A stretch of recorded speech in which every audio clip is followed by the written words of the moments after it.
अर्जुन द्वारा दुर्योधन को गंधर्वों की बंदी गृह से मुक्त करवाने का उपकार दुर्योधन के दिल में एक गहरा प्रभाव छोड़ गया था।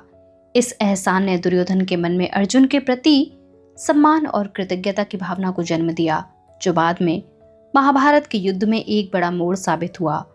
भले ही दुर्योधन का स्वभाव अहंकारी था, पर यह घटना उसकी भावनाओं के भीतर एक अनोखी कसक और श्रद्धा पैदा करती है, जो महाभारत की दास्तान को और भी रोमांचक बना देती है।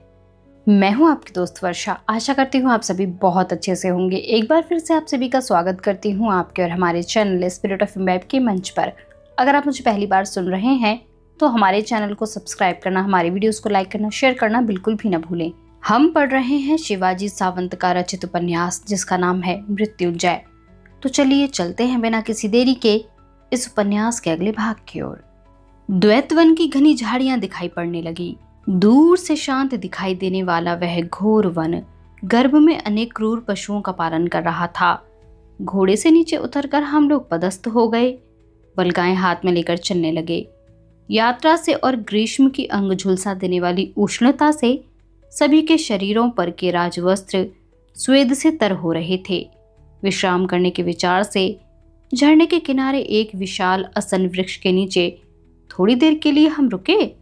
वृक्ष के तने से घोड़े की वल्गाएं अटकाता हुआ दुर्योधन बोला, राधेय, अपने 400-500 अश्वसाध तुम्हें कम तो नहीं लगते? हम लोग युद्ध नहीं करने आए हैं। आज तो प्रकट रूप से द्वंद्व युद्ध होगा, एक से नहीं 5 से। झरने में उतरकर अंजलि भरकर ठंडे पानी का छिड़काव मुंह पर करते हुए मैंने उसको उत्तर दिया। इतने में ही परले किनारे से झरने के उथले पानी को मथित करते हुए एक घोड़े पर प्रबंधन हमारी ओर ही आता हुआ दिखाई दिया। घोड़े को दौड़ाते समय उसकी जो चंचल क्रियाकलाप हो रहे थे, उनमें किसी महान भय की छाया स्पष्ट दिखाई पड़ रही थी। पास आते ही नीचे उतरे बिना ही वह रास और श्वास दोनों को एकदम रोकता हुआ बोला। झरने के मध्य में खड़ा होकर वहीं से डरता डरता चिल्लाया, महाराज, वन के सरोवर में गंधर्व स्त्रियां पहले से ही क्रीड़ा कर रही हैं। सरोवर के किनारे उनमें और हमारी दासियों में गुत्थम गुत्था हो रही है। कोई किसी से हार नहीं मान रहा है। चलो प्रभंजन, तुम आगे चलो, हम अभी आ रहे हैं। हाथ उठाकर दुर्योधन ने उसको वापस भगा दिया।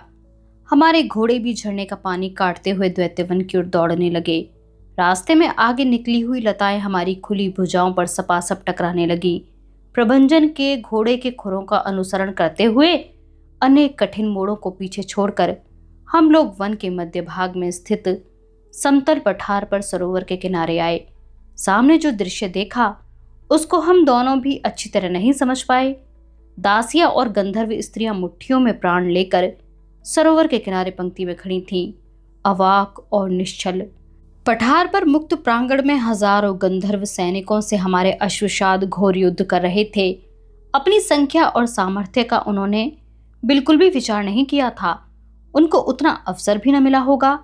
गंधर्वों की सेना के बीच एक लंबा और सुंदर सेनानायक हस्तस्थ खड्ग को बिजली की तरह अपने चारों ओर घुमाता हुआ गरज गरज कर अपनी सेना को प्रोत्साहित कर रहा था। चित्रसेन, उसको देखते ही दुर्योधन बुदबुदाया। वह गंधर्व नायक चित्रसेन था। द्वैतवन ही क्या, आसपास के समस्त प्रदेश में उसके नाम का इतना दबदबा फैला हुआ था कि अरण्य में रहते हुए भी कोई राक्षस कभी उसके पास फटकने का साहस नहीं कर सका था। हमारी दासियों ने उसकी प्रिय स्त्रियों को छेड़कर बड़े भारी संकट को निमंत्रण दे दिया था। वीरतापूर्वक लड़ने वाले हमारे अश्वसाधों को गंधर्व सेना चारों ओर से प्रतिक्षण घेरती चली आ रही थी। दुर्योधन, तुम इस पंक्ति को तोड़ो। दाईं ओर से गंधर्व सेना पर खड्ग निकालकर झपटते हुए मैंने उसकी ओर संकेत किया। सोच विचार करने को समय नहीं था। सपासप वार करता हुआ मैं सेना में घुस गया। अपने घिरे हुए सैनिकों को मुक्त करने के लिए मैंने जोरदार आक्रमण कर एक बार को तो उनके आसपास के घेरे को तोड़ भी दिया, परंतु दूसरे ही क्षण उनको उत्साह से भरे हुए नए गंधर्वों ने फिर घेर लिया। कहीं से गर्जना करता हुआ स्वयं चित्रसेन मेरे सामने आ डटा। क्रोध से संतप्त होने के कारण वह पलाश वृक्ष जैसा रक्तवर्णी दिखाई पड़ रहा था। कर्ण, अपने सैनिकों को लेकर इस वन से चलते बनो या फिर मरने को तैयार हो जाओ। कंठ की नसें तानता हुआ वह जोर से चिल्लाया। चित्रसेन, मैं कर्ण हूं। पवन के झोंकों से पर्वत शिखर हिला नहीं करते। तैयार हो जाओ। उसकी अहंकार भरी घोषणा से मैं क्रुद्ध हो उठा। क्रुद्ध होकर वह मुझ पर टूट पड़ा। जैसे ही हम दोनों में भिड़ंत हुई, दोनों पक्षों के सैनिक दूर हो गए। घड़ी डेढ़ घड़ी तक तो खनखनाते हुए खड्ग ही विद्युत की तरह एक दूसरे पर टकराते रहे। उनके टकराते हुए फलों से चिंगारियां उड़ रही थीं। चित्रसेन का खड्ग स्थान स्थान पर मेरे शरीर को स्पर्श कर रहा था, परंतु उसकी जिह्वा को चाटने के लिए रक्त की बूंद तक नहीं मिली थी। पैरों के नीचे घास उद्ध्वस्त हो गई थी। अचानक रुक रुक कर खड़े हुए युद्ध देखते हुए गंधर्व सैनिकों को चित्रसेन ने आज्ञा दी, यह अभेद्य कवच वाला हस्तिनापुर का कर्ण है।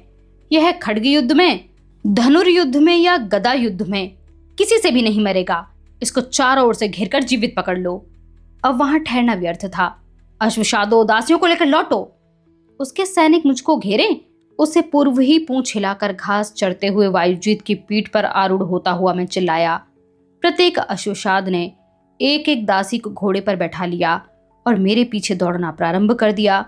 सहस्त्रों गंधर्वों ने हाथ में लगे हुए शस्त्रों को अंतिम प्रहार के रूप में हमारे ऊपर छोड़कर शस्त्रों की वर्षा कर दी। उनके अचूक प्रक्षेपण से बहुत से अश्वशाद धड़ाधड़ धरती पर गिर पड़े। जो सुरक्षित रहे वे दौड़ने लगे।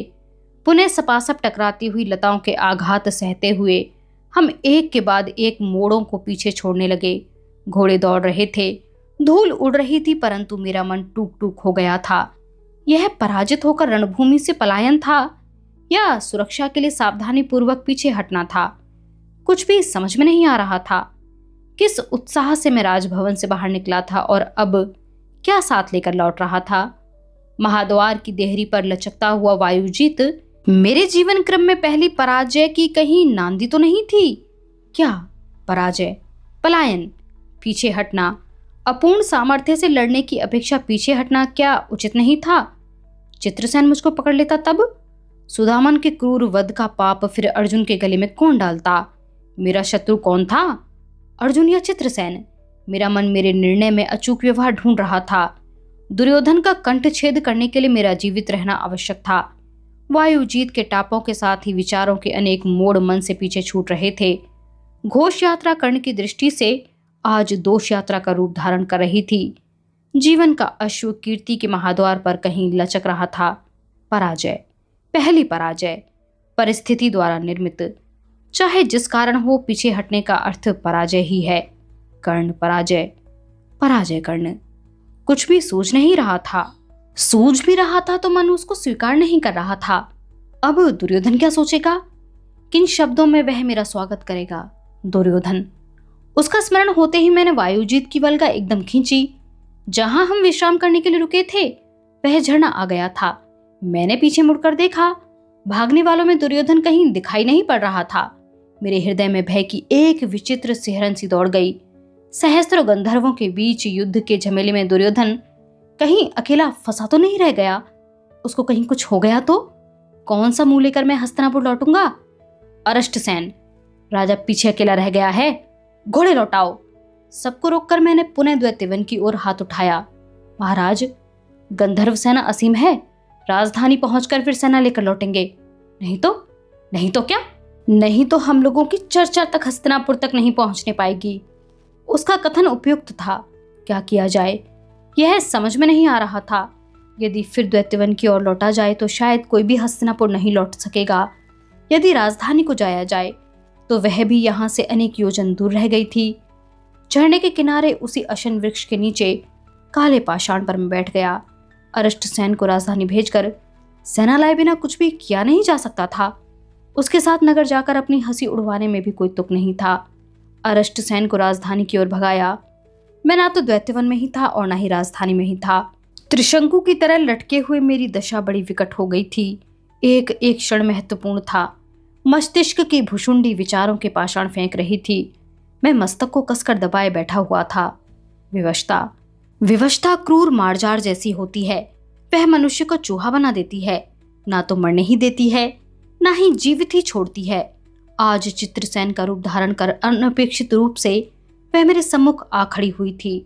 अरष्टसेन को गए आधी एक घड़ी हो चुकी थी। दुर्योधन का पता नहीं था।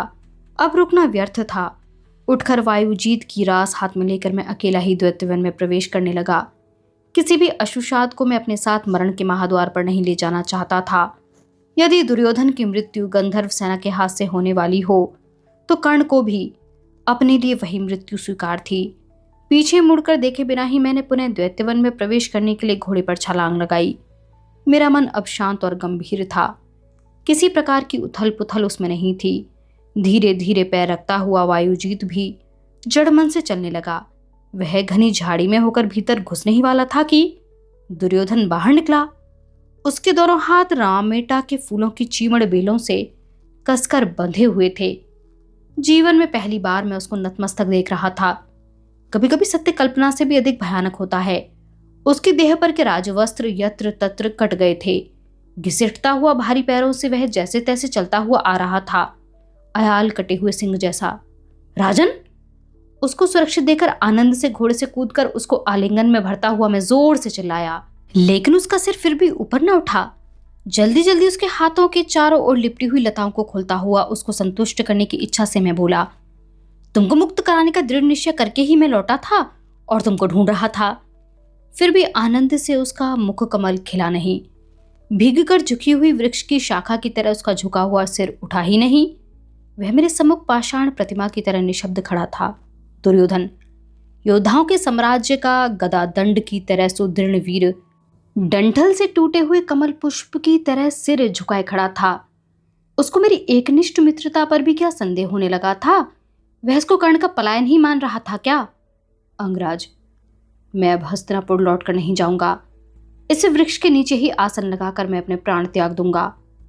उसका प्रत्येक शब्द पैरों में बंधी हुई भारी श्रृंखला जैसा लग रहा था। क्यों? क्या हुआ? राजा के प्राण ऐसी कोई नौका नहीं होती जिसको जब चाहे मृत्यु की महानदी में छोड़ दिया जाए। यह राजधर्म क्या तुम भूल गए? कैसा राजधर्म? कैसा राजा? जो सम्मान पूर्वक संसार में जी नहीं सकता, वह राजा कैसा? हुआ क्या है?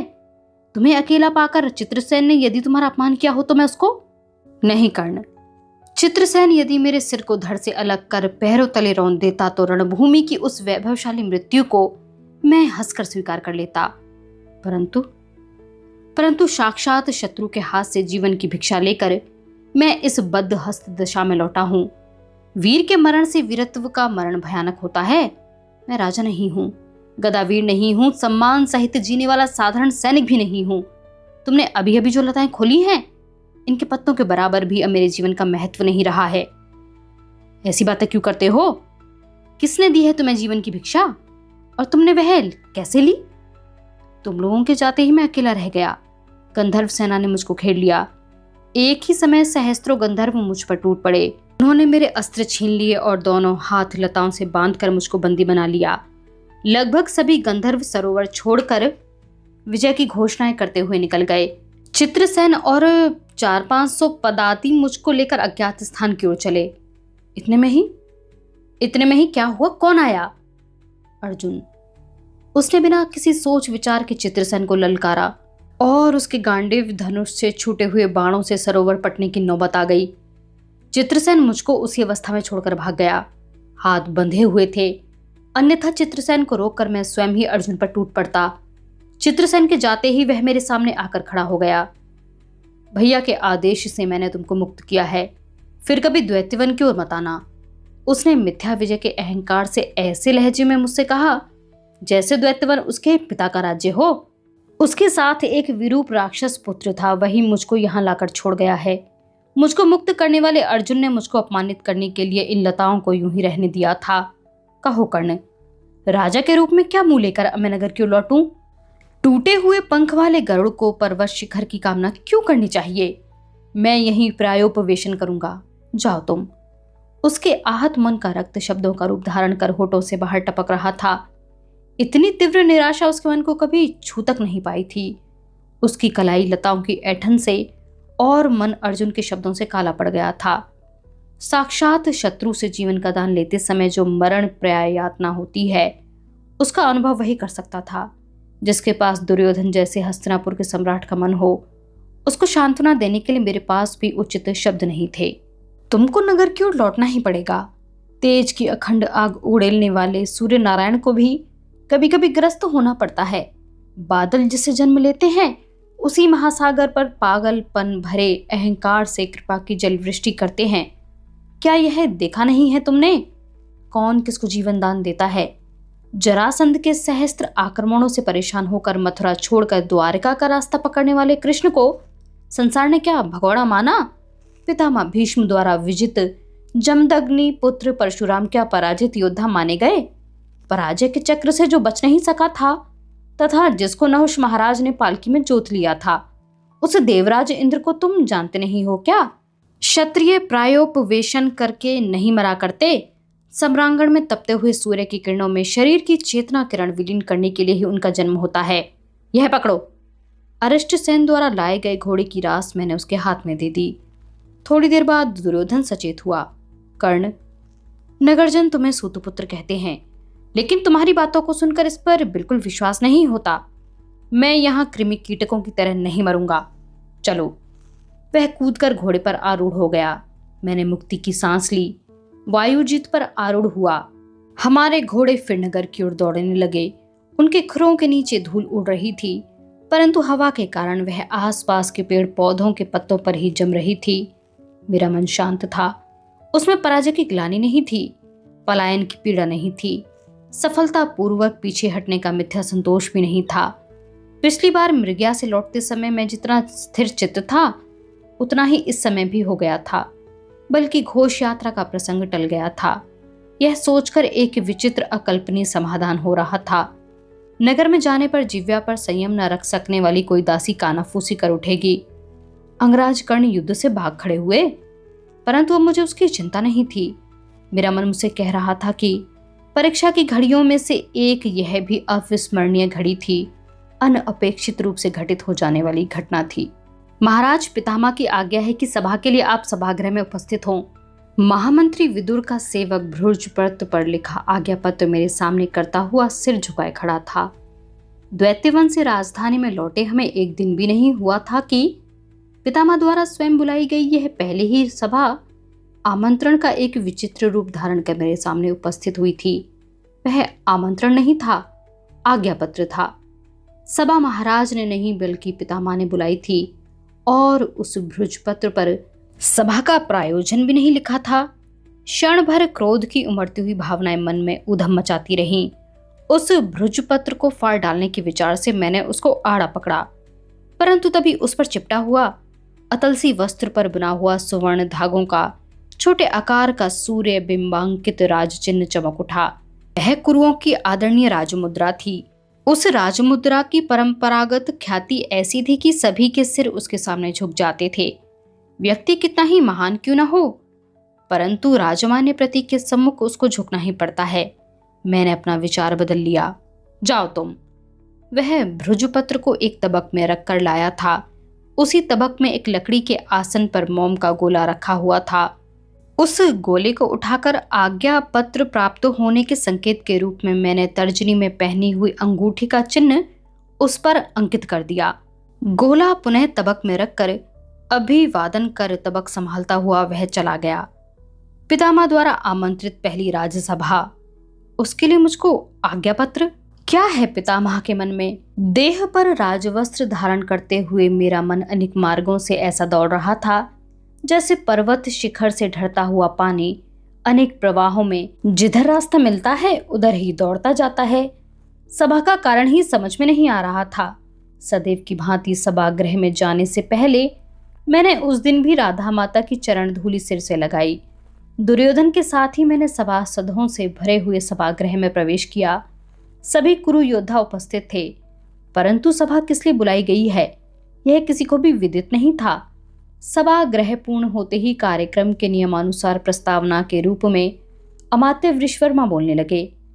आज की राजसभा पितामह ने बुलाई है। कुछ कुरु योद्धाओं को वे भावी संकट की गंभीर चेतावनी देना चाहते हैं। उनका प्रत्येक शब्द सबके लिए सिरसावंद है। वे जो कुछ कहें उसको सभी योद्धागण ध्यानपूर्वक सुने। इसका उद्देश्य किसी का अपमान करना नहीं है। पितामह के गगनभेदी पराक्रम का तथा हस्तिनापुर राज्य के लिए उन्होंने जो अद्वितीय त्याग दिया है उसका वर्णन करने का यह समय नहीं है। फिर भी हमारे राज्य का प्रभाव उनके ध्वज दंड जैसे जीवन के कारण ही आर्यावर्त में वृद्धिंगत हुआ है। यह कोई भी न भूले। इस सभागृह में वे सबसे ज्येष्ठ वृद्ध हैं। वृद्धों के अनुभवी वचन औषधि जैसे होते हैं। मन की विकृत विचारों की व्याधि को वे उखाड़ फेंकते हैं। द्वेष भी ऐसी ही एक व्याधि है। इस व्याधि रूपी मृगजल के पीछे पड़ने के कारण देवता आदि के वैभव संपन्न राज्य भी धूल में मिल गए हैं। आपस में झगड़ना तो ऐसा ही है जैसे अपने ही दांतों के नीचे अपनी जीभ का दब जाना। जो सुज्ञ और दृष्टा होते हैं वे इस प्रकार दबी हुई जबान को कुशलता से दांतों की पकड़ से निकाल लेते हैं। इसके लिए प्रेम और संयम आवश्यक है, क्योंकि द्वेष से कपट, कपट से क्रोध और क्रोध से युद्ध जन्म लेता है। युद्धों से प्रश्न कभी मिटते नहीं हैं, बल्कि उनमें से नए नए जटिल प्रश्न उत्पन्न होते जाते हैं। इसीलिए प्रेम और संयम ही सच्चा धर्म है। आज हम सभी को आंखें खोलकर उसका पालन करना चाहिए, नहीं तो कल द्वेष की मशाल लपलपाती हुई चारों ओर से सभी को दग्ध कर देगी। इसीलिए सभी शांतिपूर्वक पितामह की आज की अत्यंत महत्वपूर्ण एवं उदात्त सूचनाओं को ध्यान से सुने। शुष्क होठों पर जीभ फेरते हुए वे बैठ गए। उनका एक एक शब्द तीक्ष्ण था। इतने मर्म भेदी वचन इन्होंने पहले कभी नहीं कहे थे। सभागृह में क्षण भर भयंकर शांति छाई रही। अमात्य के कथन से पितामह क्या कहेंगे, इसका कुछ आभास सभी को हो गया था। पितामह उठकर खड़े हुए। आज प्रारंभ से ही उन्होंने कुरुओं का राजदंड महाराज के हाथ में देने की बजाय अपने ही हाथ में रखा था।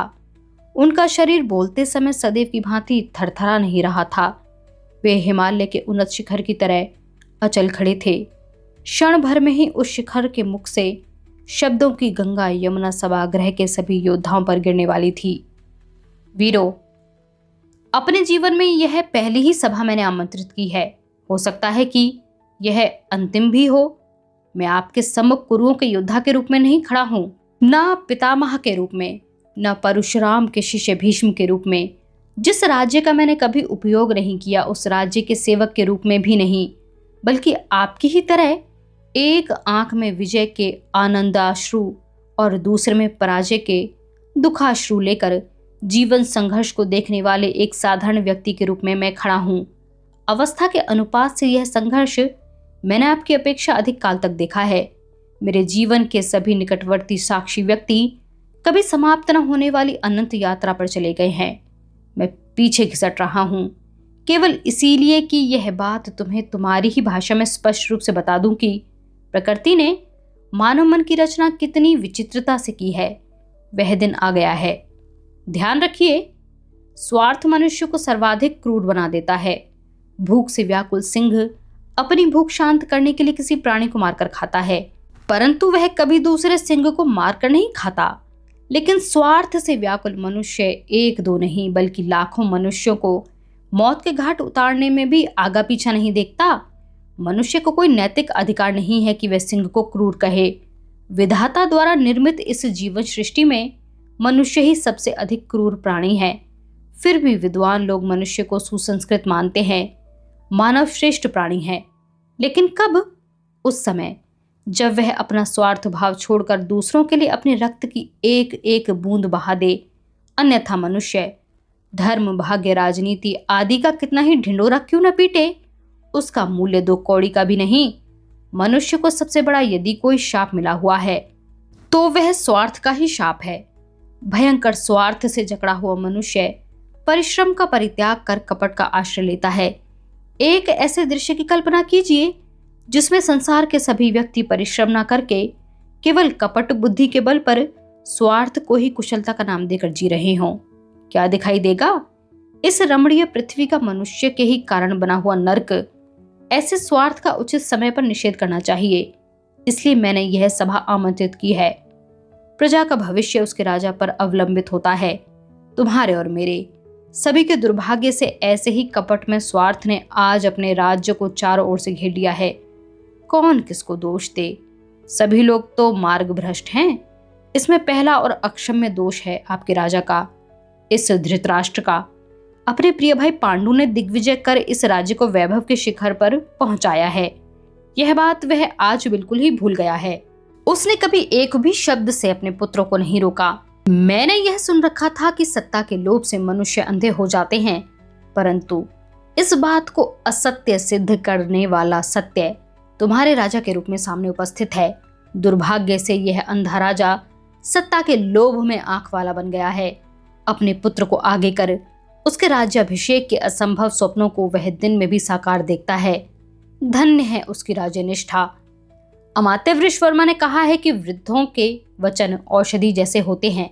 मैं कहता हूं कि वह औषधि कितनी ही गुणकारी क्यों न हो, लेकिन जब तक व्याधिग्रस्त व्यक्ति सावधानी से पथ्य का पालन नहीं करता तब तक उसका कोई भी उपयोग नहीं होता।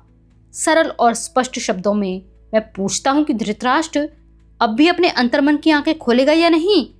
उसका पुत्र दुर्योधन कम से कम अब राजकीय पथ्य का पालन करेगा या नहीं?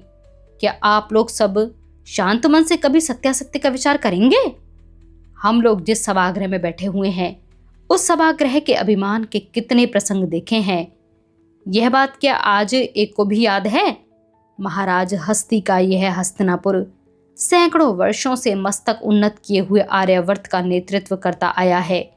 इस राज सिंहासन को तप्ती पुत्र कुरु, शुभांगी पुत्र विदुरथ, समीप्रिया पुत्र अंशनन, अमृता पुत्र परीक्षित, शुवेशा पुत्र भीमसेन, सुकुमारी पुत्र प्रतीप और मेरी महामाता सुनंदा के पुत्र महाराज शांतनु जैसे बलशाली और विशाल हृदय वीरों ने सुशोभित किया है।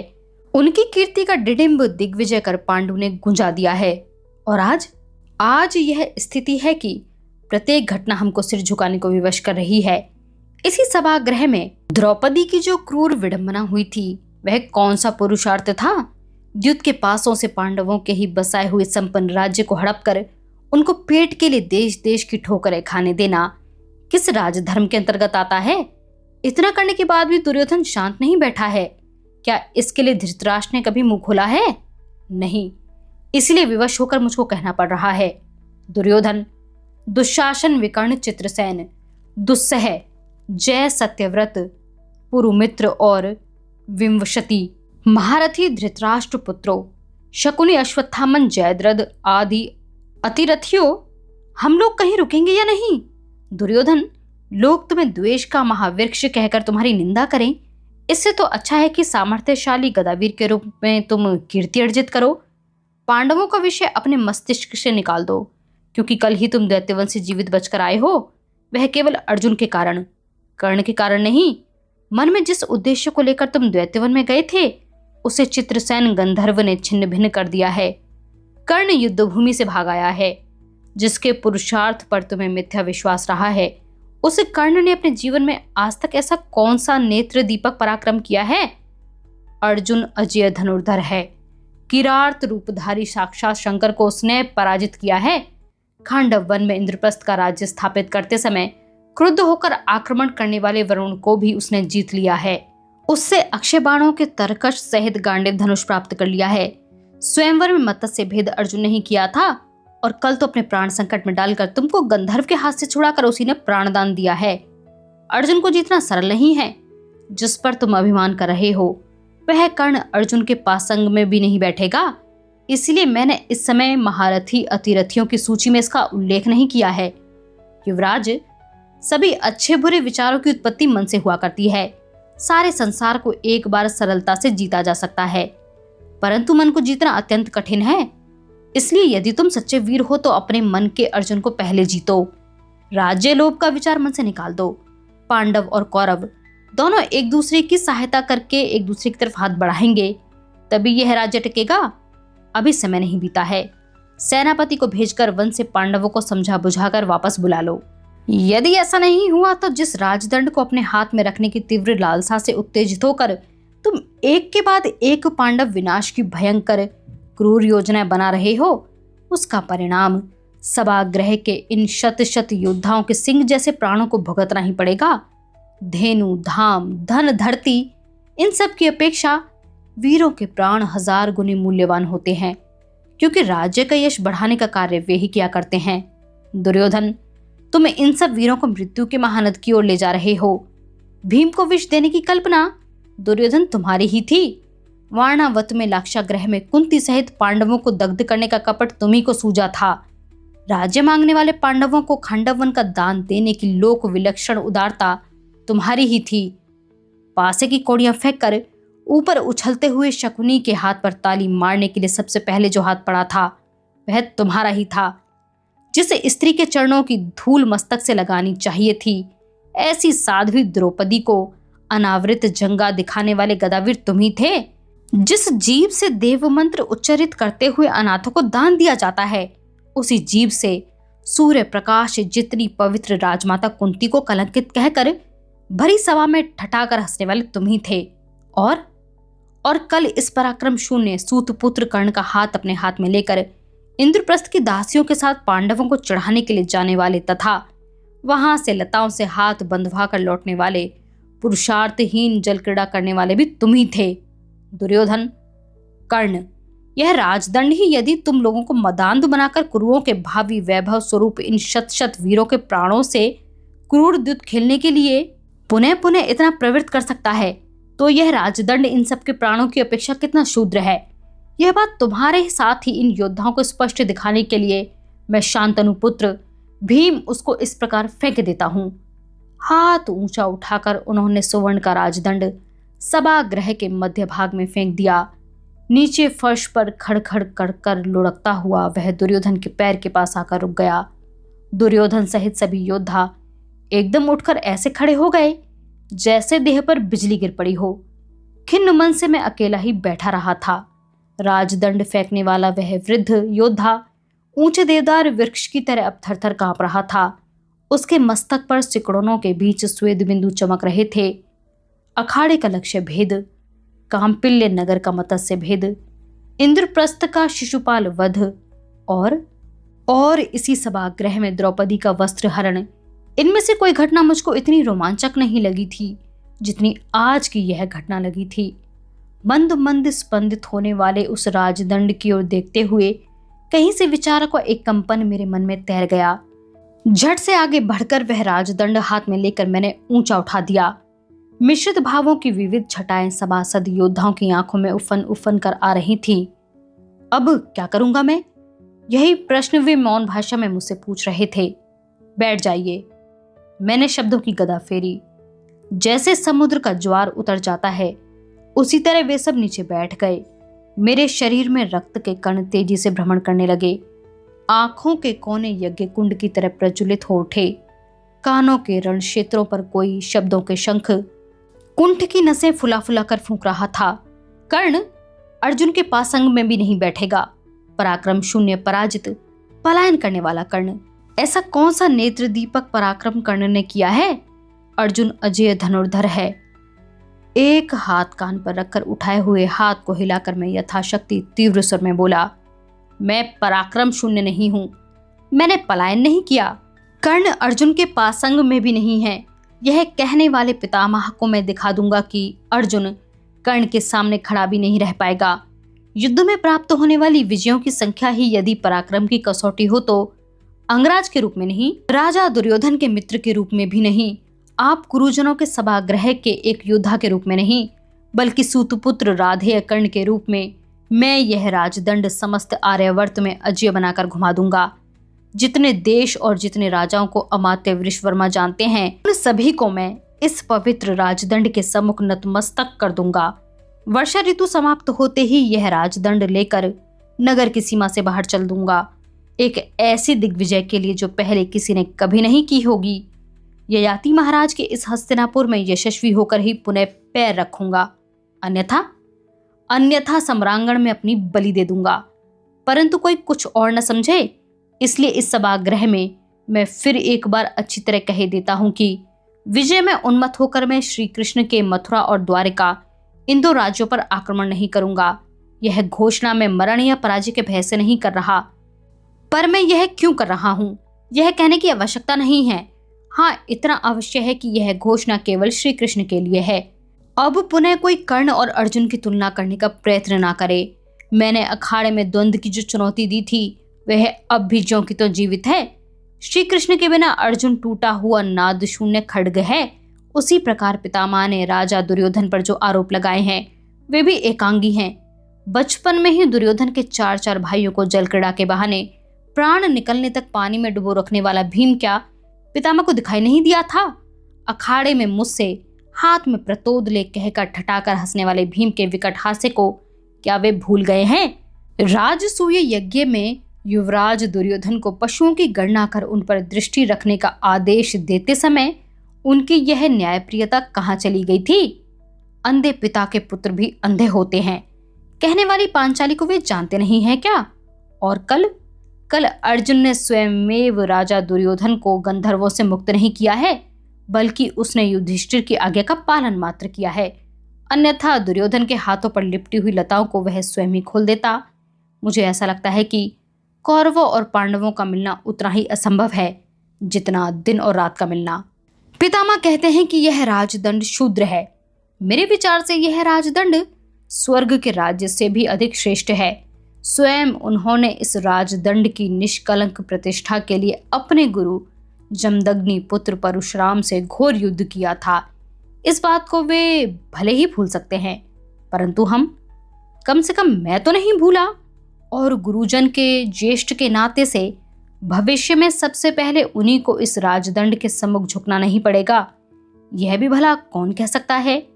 यूं तो अरण्य में घासों का घना जाल बिछा रहता है, परंतु देव मूर्ति पर चढ़ाई जाती है दुर्वाही। ऐसे ही संसार में अनेक पर्वत हैं, किंतु हिमालय ही है। उसी प्रकार स्त्रियां बहुत सी होती हैं, परंतु चरण धूलि माता की ही ली जाती है। इस हस्तिनापुर में वीर बहुत से हैं, परंतु इस राजदंड को फेंकने का साहस अकेले पितामह ही कर सकते हैं। आकाश में यूं तो अनेक तेजो गोलक हैं, परंतु सूर्य देव एक ही हैं। बिल्कुल ऐसे ही यही राजदंड श्रेष्ठ है, और इसलिए प्राणों की बाजी लगाकर आगे बढ़कर मैंने इसको उठाया है। यह कभी नीचे नहीं गिरने पाएगा।